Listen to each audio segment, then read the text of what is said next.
with us. And then Jesus even promises the same thing to his disciples then and to all of us before he ascends to heaven.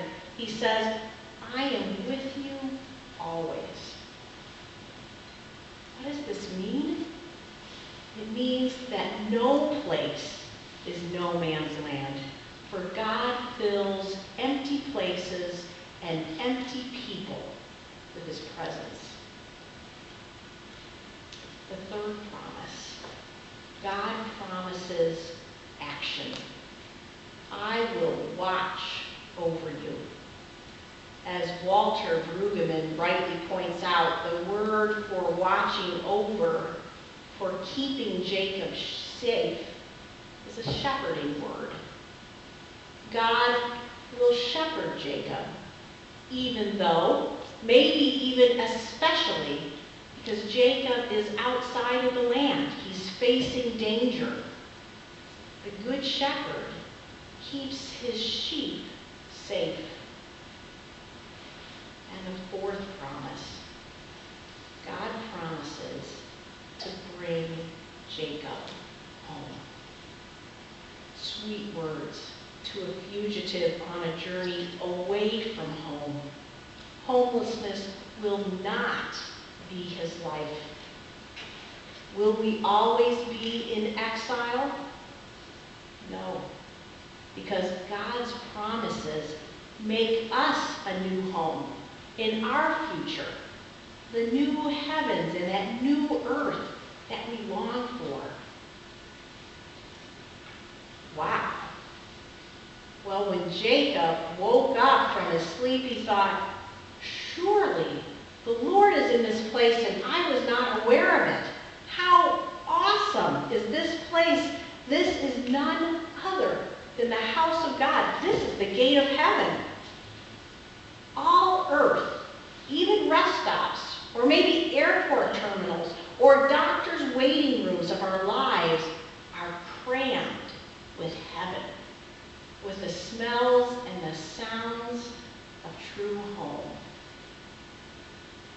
Heaven, writes Walter Brueggemann, is the Bible's language for God's promises. God's promises, those four big promises, shatter Jacob's world. He'd assumed that he was traveling by himself, that his survival was up to him, that divinity was irrelevant. But he finds that the earth is a place of possibility and community. However, God's promises require a decision. Am I willing to be reshaped by God's promises? And this is our question.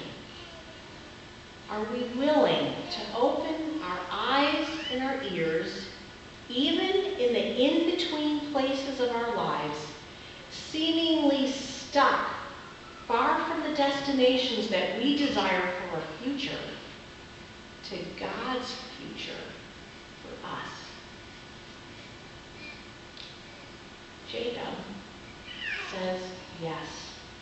And he marks that place that he thought was empty of God to be none other. This is what he calls it. He marks it with a pillar and he calls it Bethel. And Beth, my name, is really, the name is the word house.